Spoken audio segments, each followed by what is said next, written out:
scarce public financial resources, subsidizing design, innovation, and delivery of artificial intelligence services. There's a value for money question, right? Is there value for money from this investment today? Do we need to wait? There is a safety question, right? Which has been a really large part of a lot of the discussions that I've seen since this morning. And there is definitely an inclusion question, right? Which is, you could say, oh yeah, this is great, there is value for money here, but it may not be inclusive yet, right? And achieving those goals require us to go back and think about questions of how we collect data, how we build models, how we finance those models, and how we actually drive adoption. We have some phenomenal panelists today, so I want to really, and if time permits, I know 55 minutes is tight, but really allow for some sort of audience interaction and Q&A as well. But I want to kick us off. So we have here with us Zeba Siddiqui and Francis, who are both evaluators, who are going to come from the perspective of really what is the evidence telling us, right? So there was a systematic review that was funded by FCDO that Francis and Zeba were part of leading and delivering at Athena Infonomics, and they're going to share, Zeba will share the results, and then Francis will share how that's shaping our thinking as we think about AI evaluations. We're really honored to have Dr. Piyush Singla join us, who's Secretary Information Technology, the state of Jammu and Kashmir, who's really thinking about questions of how do you do this at scale and how can we make sure it's inclusive, and what do we need to get right in terms of the digital infrastructure on the upstream.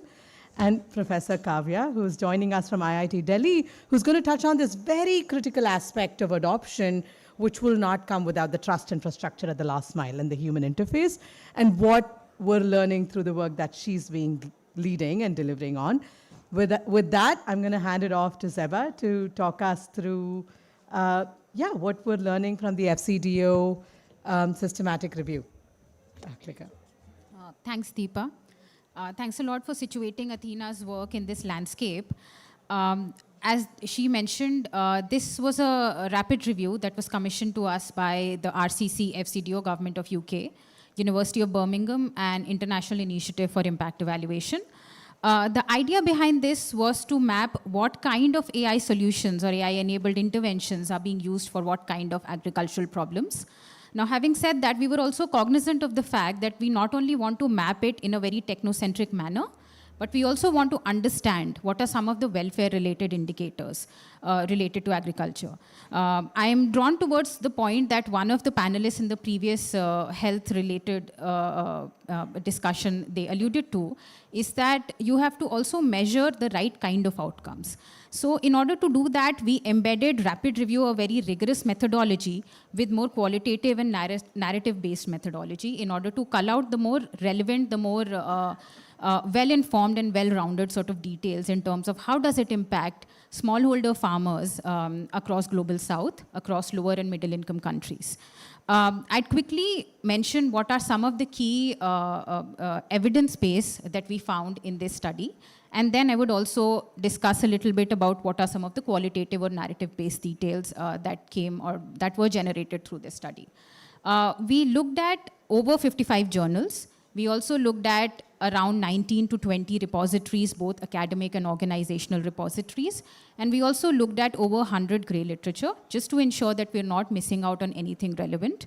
And the time frame that we included in this study was from 2019 to 2024. We realized that there is a lot of dialogue around effectiveness of the AI models, of the AI interventions. However, where a critical gap lied was the fact that we didn't have much dialogue around what is its impact on poverty reduction, livelihood, decision-making power, and who does the decision-making power rest with.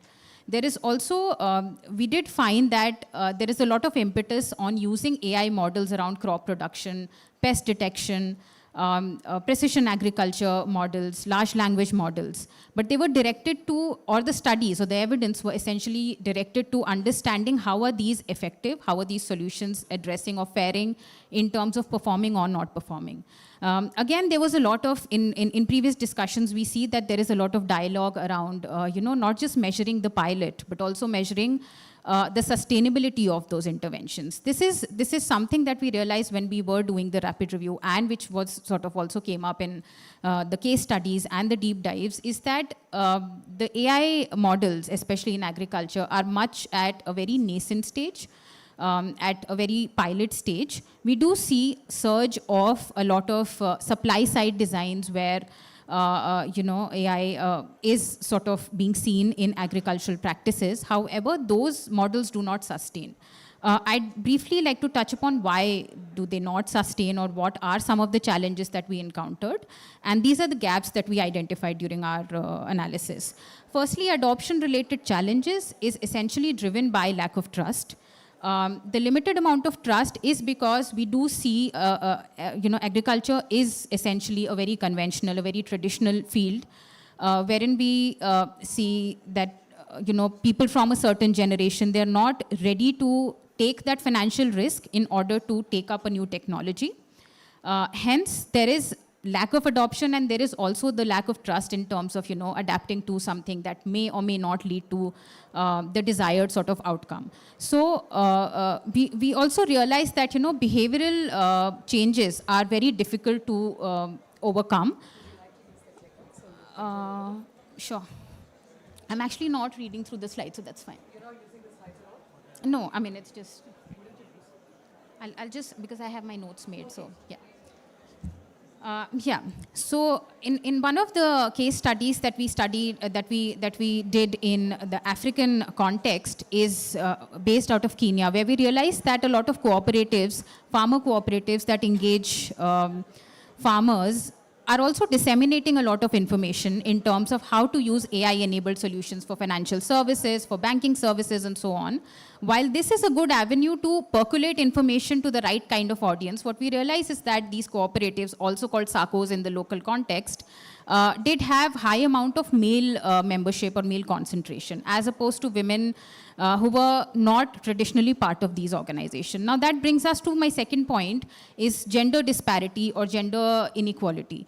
AI that essentially has been sort of brought into any field, even in agriculture, to balance out that inequity, in a way also sometimes, not always, perpetuates these inequalities, in the sense that when we are trying to model anything in a particular context, it also has to be cognizant of what kind of context it is being tested in. It also has to be aware of what are some of the cultural gradients that are, that are prevalent in that particular environment. What we also realize is that human-in-the-loop design or human validation is something that is a challenge, and that is not being talked about enough in terms of the evidence. We do see inclusivity is something that is missing in the evidence base or in the literature, and we, when we talk to stakeholders, we talk to large cohort of people, from academics, from donors, to research organizations, and there is one thing that they definitely debated about, or they sort of argued about, is that human validation or inclusivity in that sense is something that should be at the very core of the design of any AI solution. And any solution that is being designed for ag-related problems should not just have technical experts, but should also have people from gender, from local community or community champions. Then we also realize that there is a big capacity building gap in terms of providing that kind of training to farmers to be able to not just adapt, but also understand these solutions. Digital literacy, as we all know, is a big challenge, and that also hinders the adoption of these AI-related solutions. At a large scale, what we realize is that governance or governance-related frameworks, AI frameworks, exist in a lot of geographies. However, ag-specific frameworks are missing from the discussion. So this is something, this is a definite policy takeaway that, of course, Francis would talk about it later when he talks about the horizon mapping from this entire project.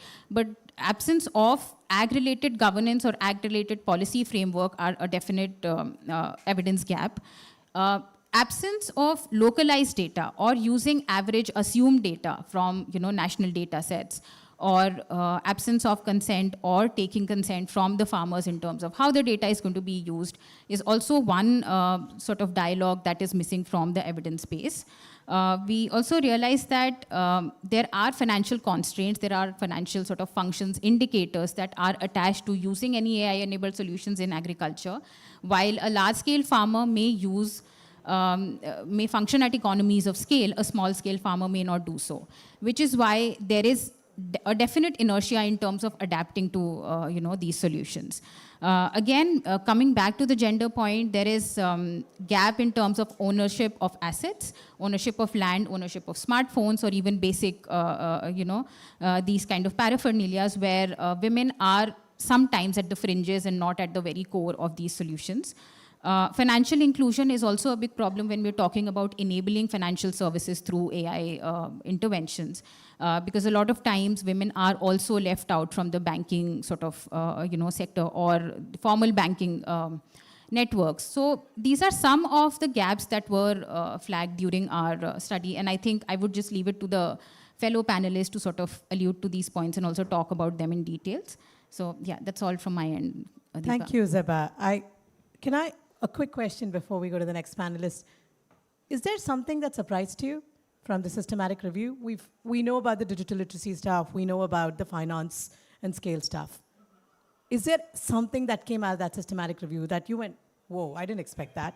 I wouldn't say surprise. There were a lot of expected sort of evidence that emerged during the study, but something that really does, I'd say that, a lot of these solutions which should be directed at smallholder farmers, which form the majority of the group, are not directed towards them, are not made for them. Or even women who do not own the land, however, they are sort of forming a majority of the labor who are sort of performing, the daily labor at these lands. Why I say this, as I mentioned also, is that they're not part of the, the circle who owns that particular agricultural land, and hence they're not part of the solution as well. Which is why they could be at the other end of the spectrum using these solutions, but they're not at the other side wherein, they can contribute to the design side or the, the supply side, or how do you want these models to look like and all of those things. So this was definitely not surprising. I'd say expected, but yes, this is perplexing in a way that, you're not really addressing to the very core of the problem, or you're not addressing to the larger group, which are going to be your majority sort of, the user group. So yeah, that was something that emerged. Thank you, Zeba. Thanks, Francis, Deepa. do you want to come in? One thing that really surprised me in the literature was we have shortlisted about 450 studies and then included about 51 studies. But the number of studies that did not report even basic what type of data they used for training those models, and what are the ground truthing, and what are the ethical issues that they looked into was really surprising. Like there's very few studies I've actually kind of like looked into and reported that in the final like a report. So that kind of really calls for a sector-wide like a checklist or like a reporting standard that everybody should follow. I love that. I think, so we're hearing at least three things, right? We're sort of, firstly, we don't know. There isn't a lot of evidence on impact yet. Where there is some evidence, the impact hasn't lasted or sustained. It's very temporal. It's very projectized. So it's clearly this, and this is such a great segue, Dr. Singla, really, right? Because now is in government, when you're starting to think about how do you build systems and how can you approach this in a way where impact is delivered, where it matters, and is sustained. And that's a question that's true beyond artificial intelligence. I think we can draw from literature on public service delivery. We can draw from literature on good governance and where that's worked. I'd love to hear from you, building on your experience on, how you're thinking about it in Jammu and Kashmir. Thank you so much for having me. I think this is a very pertinent point to discuss. We do have pilots across the sectors, so do we have in agriculture as well. But issue is institutionalizing those pilots. And that's where comes the biggest challenge. I see it very differently. From the AI use perspective, there is some sort of FOMO, fear of missing out, that if you are not doing anything, you are missing a huge thing. For sure, we are missing the huge thing, but most important is to do what is actually required on the ground, which has the adaptability, which has the uptake from the local population. For example, if I talk about Jammu and Kashmir, I've been there for last 14 years, working in different capacities in the senior administration. Uh, the farms of saffron farms in Pampur is very different from the apple orchards in Sopore. So it is very different in the rice fields of Jammu. So we have very diverse geographical regions, very diverse needs, very complex behavioral issues. So we cannot actually put in just one dimension that look whether this pilot will upskill or not. I remember we were doing, when the PM Kisan was launched, so we were interacting, I was the district magistrate of Anantnag district in Kashmir, so we were interacting a lot with the farmers, small marginal farmers. They have their own set of needs, own set of requirements. So unless any AI model speaks the language of a farmer, that upscalability will always be, I'm not saying a technical language per se, but how the trust develops. So in government, when we talk of scale, we talk of trust. So it is a service actually. It is not a small pilot you run in one district and suddenly it fades off in 1 year. That will not be adapted. It will only be upscaled, adapted when it is as a service. When farmer needs it, you provide it. So it's a transaction. It is every day's need. So if they want the weather advisory, so because the farmer will not wait for the seed sowing. So if he needs the weather advisory right now, very accurate, so he need to get it today. So if I say, okay, there is some algorithm problem, so my model drift is there, so I'll wait for 3 days, so his time is gone. So he'll lose a precious time of seed sowing. So I believe this is the real practical challenge which we see in AI these days. There are very beautiful pilots around and very with a great intention, just that it has more adaptability on the ground. The system is adopting that models and we are upscaling it in the interest of the public. So the last mile is benefited. I love that. And I think this is why it's always exciting when government's in the room, right? Like, because that perspective and mindset and is so unique to a public sector leader. What is Jammu doing something about this already? Are there initiatives? What's being done, for instance, to address the last mile advisory that without latency, that is highly reliable? That's the most challenging part of it, actually. So we, educational institutions, especially higher educational institutions, have a bigger role to play. We have IIT Jammu. So we are collaborating from the Jammu and Kashmir government side to come up with the Center of Excellence. Again, the mandate of that COE would be to create use cases which are actually upscalable and replicable and based on the needs of the ground.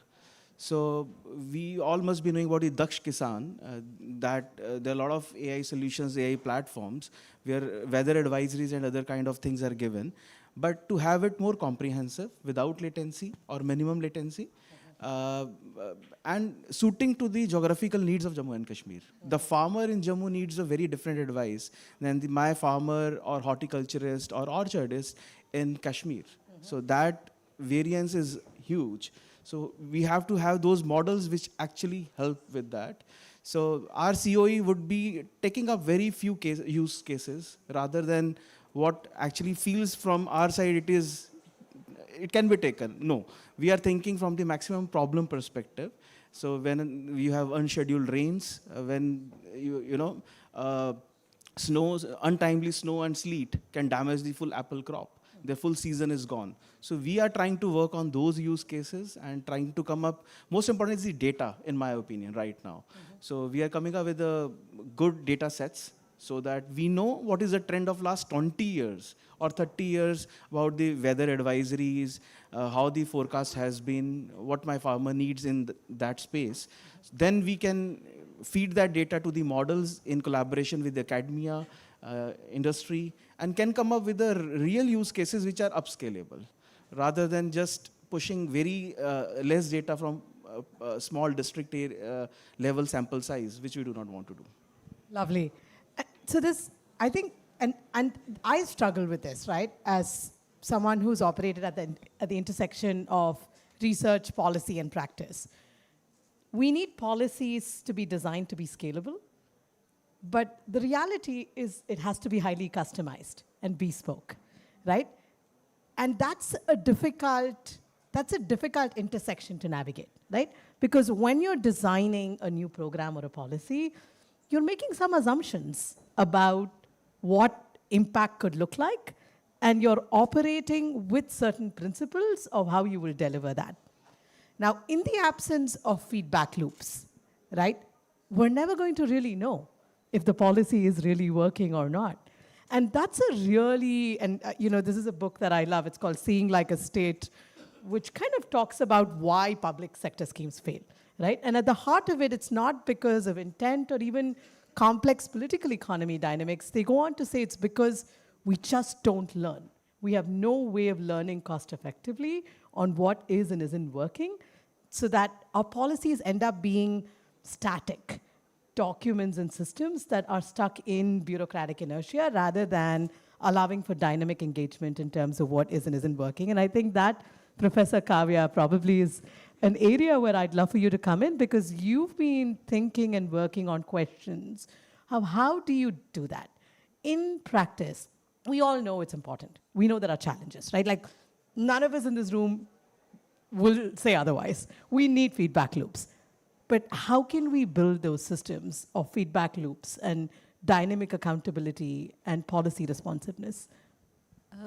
Thank you for having me here. And the work done by Athena itself speaks so much about the need of the concept itself, and then the scalability, the data which they have collected. Much appreciated.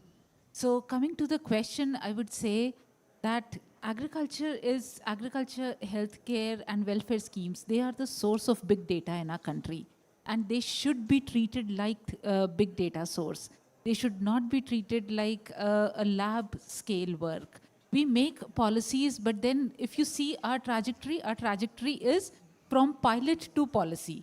This is a very wrong way, because pilot is a very, very controlled experiment. I do experiments in my lab, and the same thing when I take it out in the field, I know there is a small field, there is a village, a cohort, a specific demographic I am addressing to, I know the crops, and I am hand-holding that particular small group. So that is a pilot which I want, and then pretty much I am also interested that these are my expected outcomes. So everything is kind of framed in a predictable manner. Whereas, and then we very merrily compile those pilots and then go on and make a policy for the population or for the public. Now, this is where the disconnect happens, because we do not have multimodal data. Pilot is very, very limited to its frame boundaries, or when we can say it has its own boundaries which it has created. Whereas agriculture is different. Agriculture, I'm not touching upon healthcare, but it is no different than this. Speaking for agriculture exclusively, it is a multimodal sector. You just can't look at a picture and say that, all right, this is late blight of potato. You need to know which month it is, what variety it is, what is the soil condition, what weather you are growing in, what state it is coming from. But when we are when we are developing the models, we do not have a point where this multimodal data is integrating or collecting. So what miss is the accountability, because even if you see the advertisement of the ChatGPT and all, what are they saying? You ask a question and then they respond.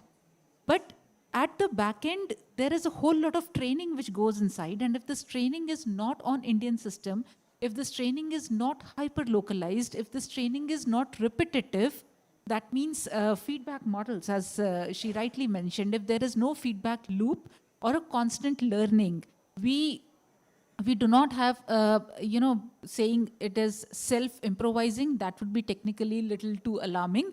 But yes, the system should keep on improvising itself, because the continuous data is coming in. And where is this data coming in from? The multimodal sources which are at different positions in the country. Like rice, for example. Pan-India, we are growing rice. Pretty much all hybrid rice we are growing. So what is the problem in collecting the data from the different states? We would try and have our own area. This is our area where we are collecting the rice from, and then we have this data 10 times, same area being repeated. There is no diversion, or there is no extra data which is coming in, or an alternate. It could be a flood-borne, it could be a zinc-heavy soil, it could be a farm practice which needs to be improvised. Not everything needs a flush of pesticides. But generally, a static trained model will give you a static trained response. And the worst part is there is no accountability. Wherever we are talking about trust factor, farmer feels, all right, now earlier you used to come and talk to me, now you have a device which is coming and talking to me, but what if it goes wrong? Even when farmer is standing in the field with traditional knowledge, with his all seniors and ancestors and very well experienced people, still things go wrong and there is nobody to hold accountable to.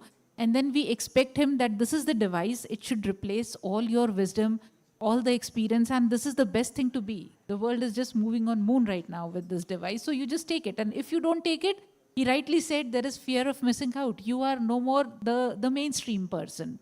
So there itself we are creating the layers, and these layers are kind of filters which are filtering the profit, which are filtering the benefits, which are creating barriers to accessibility and also to improvisation. A person or the group of people or the villages which are technically smart, accessible, having a good bandwidth of internet, near to city, having good smartphones, women usually excluded because either they do not have a smartphone or they do not have the time to do it.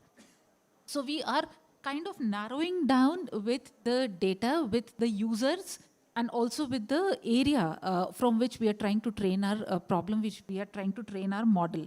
So in a way, I would say all of this, again, this becomes multimodal itself. If we have to make a policy, it should just not be pilot to policy, it should be policy at scale. Scale data should go into developing the policy, public to policy, not pilot to policy, where trust is embedded. I strongly speak for embedded AI, which is akin to embedded finance. For example, your WhatsApp and Airtel phone, they were not traditional banks, right? But then they allow you to make payments. Google, they allow you to make payments. As simple. In your existing smartphone, you have a payment making agency sitting there. As simple. You don't need the know-how of technology. You just need to have a bank which is somehow linked to it, and somehow you can make a payment. That is the user aspect of it. If we are able to make embedded agriculture, embedded AI for agriculture, the farmer should not feel, oh God, one more app. What do I do with it? वो पिछला वाला ही नहीं काम कर रहा है. It is not helping me anymore. And then gradually there is a trust deficit. So, and then it all feeds into, whether we want to acknowledge it or not, it all feeds into shallow policies. There is no feedback mechanism. There is no impact assessment of these policies. And then there is no improvisation or recovery mechanism that, okay, this didn't work, let us do that. And the last and the most critical thing is, if something goes wrong, who's to be held accountable? Because he has everything which can go wrong, and then he has nobody who will compensate or hold his hands for. So highest stakes lies at the last mile. I love that. So I sit on the board of a crop insurance company, and we've been joking about this, and maybe it's not going to be a joke too soon in the future, is an insurance product for AI, right? So what happens? Who takes the liability of an advisory going wrong? And what's being built into advisory agents today, right? For instance, I'll give you an example of a pest management platform, right? They don't want to take the responsibility of what pesticide you use. So the farmer still makes the decisions. You simply provide a connecting bridge to, for example, a drone-based service or a mechanized human facilitated service. So it's still just a matchmaking facility, but you're not taking responsibility for advisory yet. I think that's a really powerful point. And I also want to, I think you touched on this so elegantly, exclusion by design, not inclusion by design. You talked about how, and again, we've talked about this, sometimes poverty is a policy status quo. It's not that by design you are perpetuating or maintaining a state of exclusion. These are such powerful points. I know Dr. Singla, one of the disadvantages of being the only public sector leader on the panel means, I don't know, like, these are very complicated issues, right? Like, as researchers, it's easy to sit here and think about it and write about it. And I think there is a role that we play, in a way, as mechanisms of evidence and accountability. But when you start thinking about practice, what's the thinking in government today about questions like these? I think the most powerful point was accountability. So you cannot let AI to drive your car, and when someone, if that car hits someone, someone can just get scot-free. Someone has to be accountable. That's why in government, when the systems are designed, especially all the pilot projects, very carefully it is seen that whether that has a relevance for the last mile, it may or may not touch, but is there a relevance for the last mile? Here comes the role of data is very important. So I personally see we have so many departments which are data rich, but unfortunately the data is not granularized in a form and shape where there is interoperability. So to have that data layers, interoperability, we need to have more systems of data sharing. In J&K, we are attempting to have some data lake concept. Data lake concept is a new concept where every department pull in their data. If you put AI layer over it, then there's a uniform reply. So we have seen a case study where if we put AI to one department, the response to a same query will be different than if I put AI to other departments' data. It's the same query, but the response will be different. Why? Because the data is in a different form and shape. So datas are not talking. So we have so much of data. So I think the most important critical right now, in our opinion, before we put any AI layer for any use case, is to have good data interoperability, good data exchange, which data can speak to each other, good form and shape of the data, which can be fed to the systems for training our models, so that we all talk of model drift, we talk of model hallucinations, very common words. But if our data is like that, what model is going to do? They are going to behave like that only. Absolutely. I want to, and I know, Francis, you've been thinking about. I'd just like to add one point. Sorry for this interjection. There is, if you just ponder upon it, there is a little bit of a stark difference when the models are made for healthcare, because there the jargon remains with the doctors. And that is consistent. Anywhere in the world, you would have typhoid called as typhoid and TB called as TB and cancer called as cancer. But when it comes to agriculture, the jargon sits with the farmer. And that is extremely, extremely diverse. I mean, we have language, we have dialect, and then we have household language, generational word for a thing. So creating a data lake and interoperability of the data becomes so crucial and critical in agriculture, and this should be addressed first, because for the same thing, you will have so many different words which are coming. It is just not how you describe your problem. Somebody would say stomach ache ho raha hai, somebody would say pet mein kuch ho raha hai, somebody would say I am not feeling comfortable, and then doctor would understand based on the treatment reports. But in agriculture, it doesn't happen this way.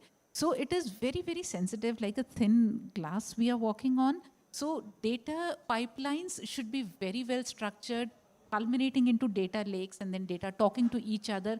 May possibly be a way wherein we are addressing the big data of agriculture, including all levels of dialects and even household language for a word.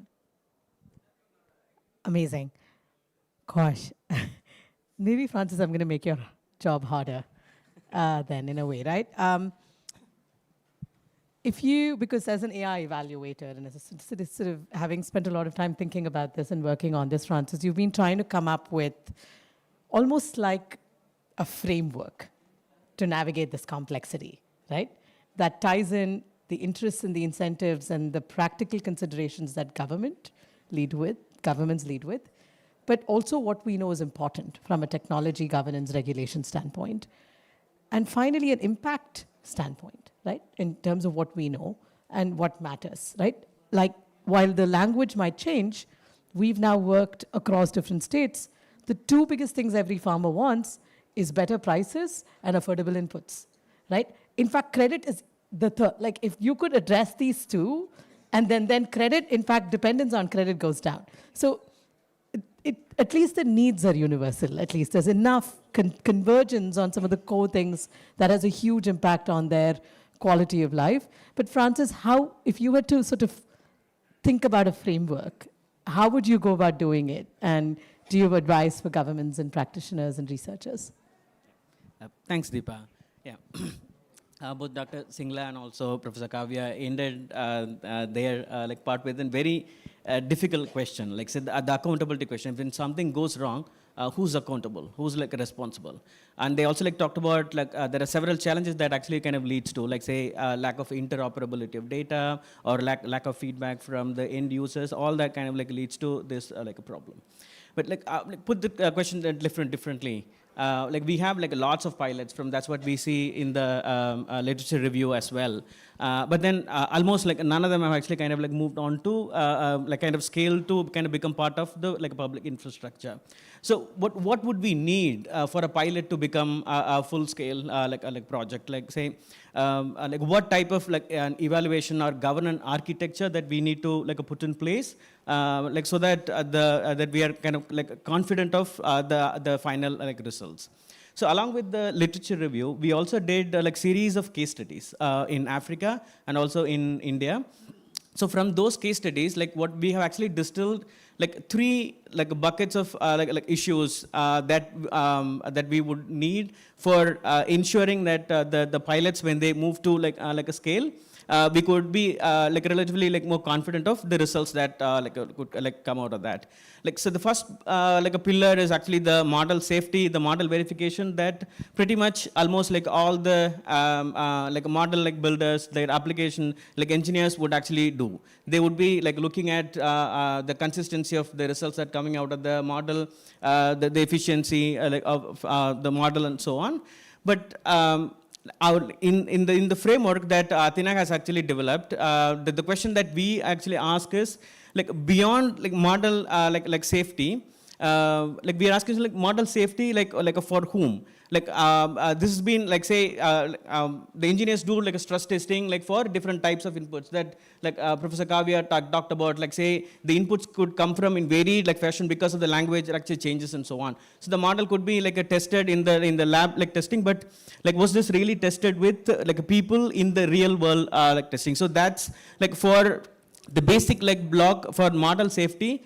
Like say a government that is expecting an AI model to be scaled, or like a donor that's actually aiming to fund this should be asking like a series of like question on the internal validity of the model itself, like what data this has been trained on. Is that being trained on like a localized like a data that's specific to the context? That again, like just quoting like Professor like Kavya, in AP that's what like we see in Andhra Pradesh. Like within a vicinity of like a 20 kilometer, we see there is a massive difference in terms of like say the pest incidents in like oil palms, like because of like a difference in soil like moisture, like a soil quality, like weather and so on. So the model needs to be trained on ultra like micro level data. So that the kind of like checklist that we should be looking at to begin with. The second block, again, Dr. Singla talked about, it's actually the trust and usability. So we should be actually asking question, is the model being tested in the real world with the people who would be ultimately like using it? Do they really understand the model? Or the model producing, like say, it could be like a chatbot and advisory, does it really produce outputs that are like relatable to them? Is it culturally, contextually like relevant like to them? And then there is another angle. So the end user is one group of like stakeholder. Then there is also the last mile workers who work with the farmers, who are another very important stakeholder in this human in the loop like whole process. These are the people who could actually like build the trust. So this like say extension workers like who've been working with the farmers. there is actually a level of trust that they enjoy. And now if we build these models jointly with the last mile workers, like say your, like the support team or like the red team as we call in AI language, that if this team includes the last mile worker themselves, and if the last mile workers own the model and could really interpret the final output, that will increase the level of trust for the farmers to take the results. And then these two blocks, once we know that the model is safe and the model is working well in the real world, like a setup, and this is also culturally and contextually relevant, and it's also ethically relevant as well, then we should be looking at what is the ultimate impact these models are creating. That's something that we see there is a massive gap in the literature. There's very little that is actually kind of looked into, what's the final impact on the yield, or say on a farmer income and so on. There's one a challenge, even in the morning in Athena's session on benchmarking, we were talking about the ultimate impact is a distant goal. But AI is so fast that it can actually, the version 2 can come in say 4 months. In 4 months, very little changes in agriculture. Yield may not change, soil quality may not change. But in impact, what do we then look at? We should be looking at at least some of the intermediate outcomes, so for example, let's say incidence of pest, or say the pesticide residue. Those are intermediate steps, but that will be absolutely important for us to reach the ultimate goal. So once we know that these intermediate steps work, then we could be relatively confident of the final step. In one of our ongoing work in Andhra Pradesh, that's what our idea. We are actually looking at the intermediate outcome. In the second phase, we'll be looking at what's the impact of the precision spraying that we are promoting on the productivity and the residue and so on. So just to summarize all this. So a donor or a government that is actually looking at a funding or scaling AI should be looking at three things. Say, is it really a safe to implement that? There's an internal validity of the model. And then is it really working for the people who actually are intended to use that? And then we should also be sure of what's the impact that it's creating. Wow, thank you so much, Francis. So I do think, what to measure, I think. Consensus on the what to measure in the context of AI is a good question for us to all ask and find a good answer to and align on and say, make it so simple, at least you're not having to go back and think about what this means, so not everybody has to figure it out in their worlds. I know we have very little time, but I'd like to take at least one or two burning questions from I'm not taking anything from the Athena team, I'm sorry. Yeah.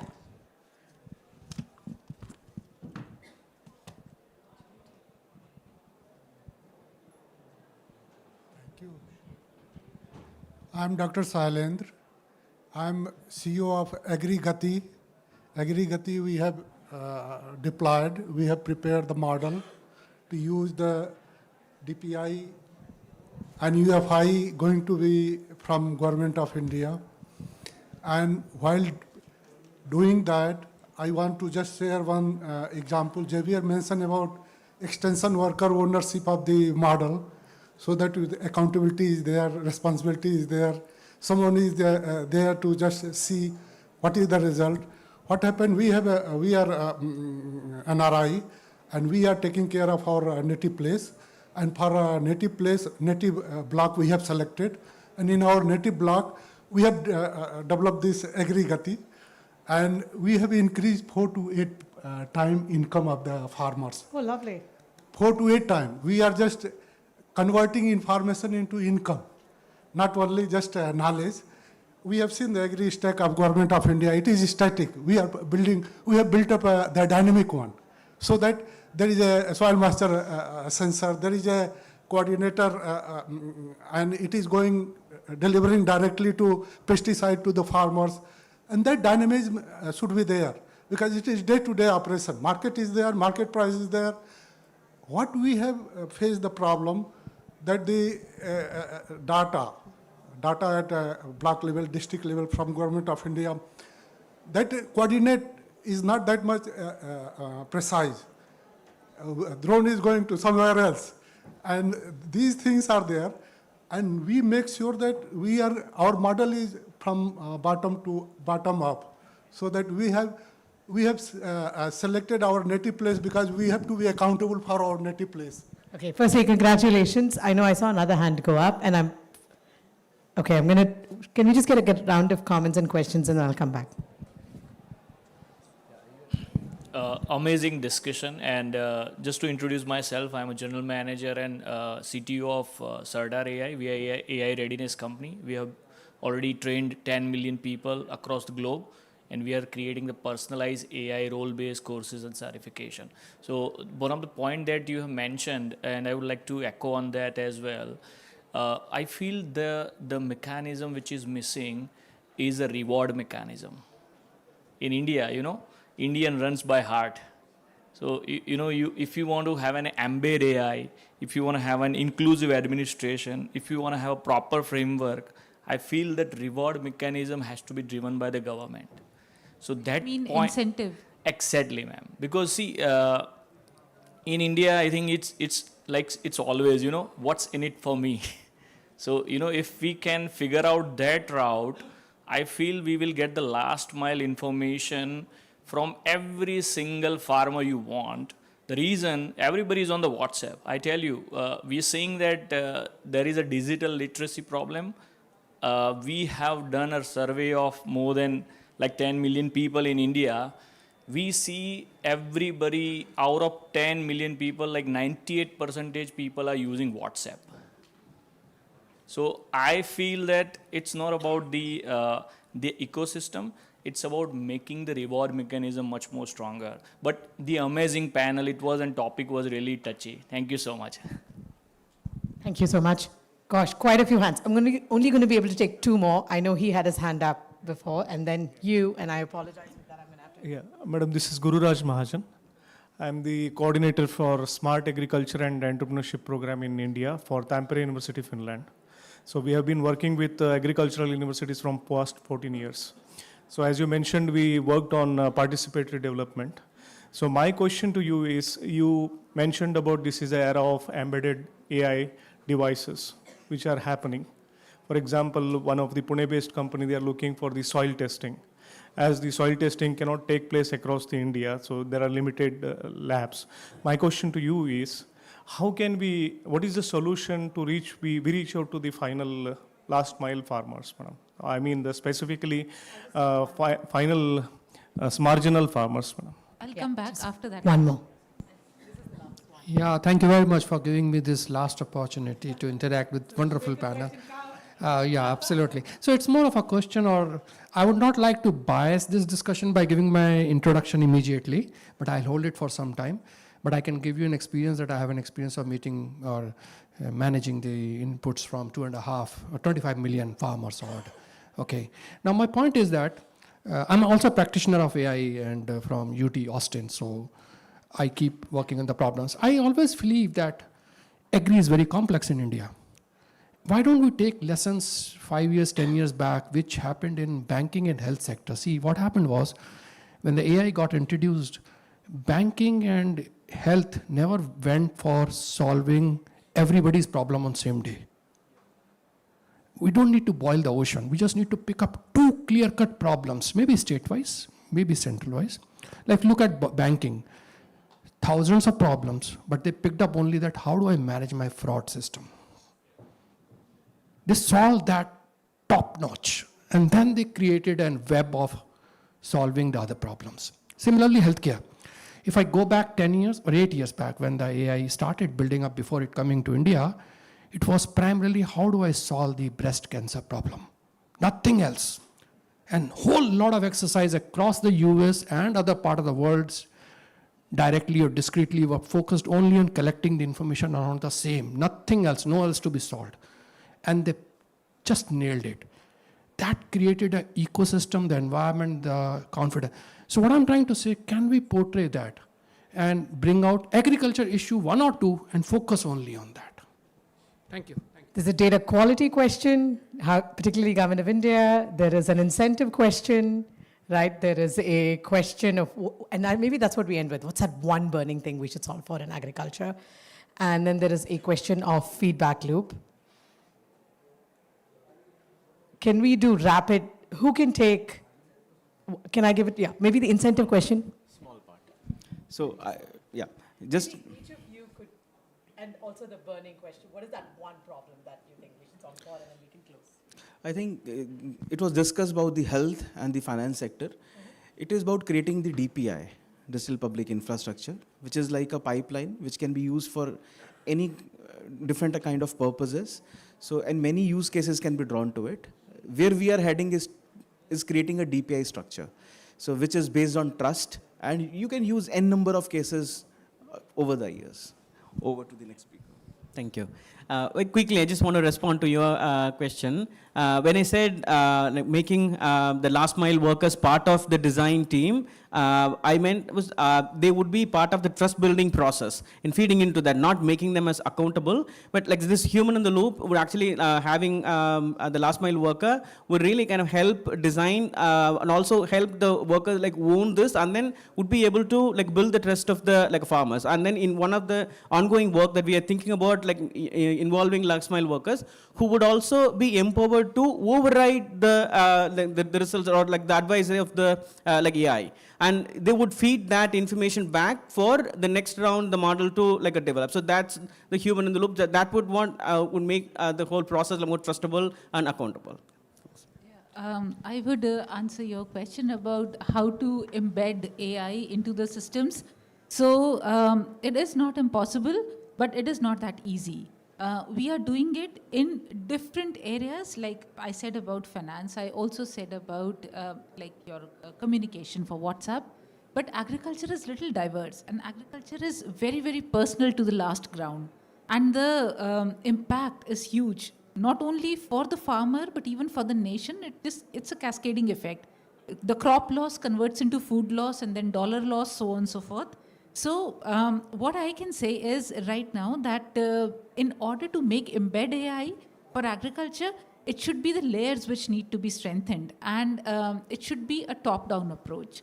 The problem definition should be bottom-up, but the framework should be top-down, wherein the government or the institution, the responsible institution like ICAR or maybe IIT Delhi who's working on that, so would just know that in which area, what is the problem, who are all the stakeholders, just connect them, make a small nugget of all the information which is coming up, and then create layers, empower each and every layer, and there could be a feedback loop which is created.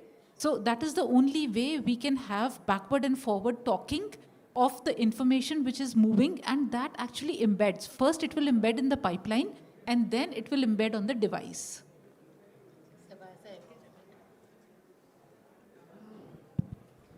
Thanks for that discussion. And one last, as Deepa said, one final thought before we close. I think inclusivity is definitely one thing that would be a key takeaway for me. As we talked about having a sweet spot between, context specific, but also, intersection of policy and practice. I think participatory designs more as opposed to hand-me-down approaches would definitely be a key takeaway here. Fantastic. So yeah, that's Thank it. you so Thanks. much. A huge round of applause for the fantastic. Maybe if we met a year from now and did the systematic review again, we'd see very different results. In anticipation of that, thank you all for being a wonderful audience and for being here with us, and hope you enjoy the rest of the conference. Thank you very much. Okay, and do the audience have to stay for that? Go have lunch. Yeah.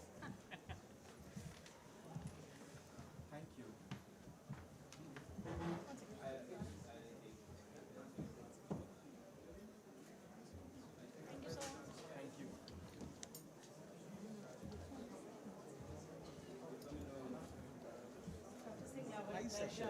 Amazing session.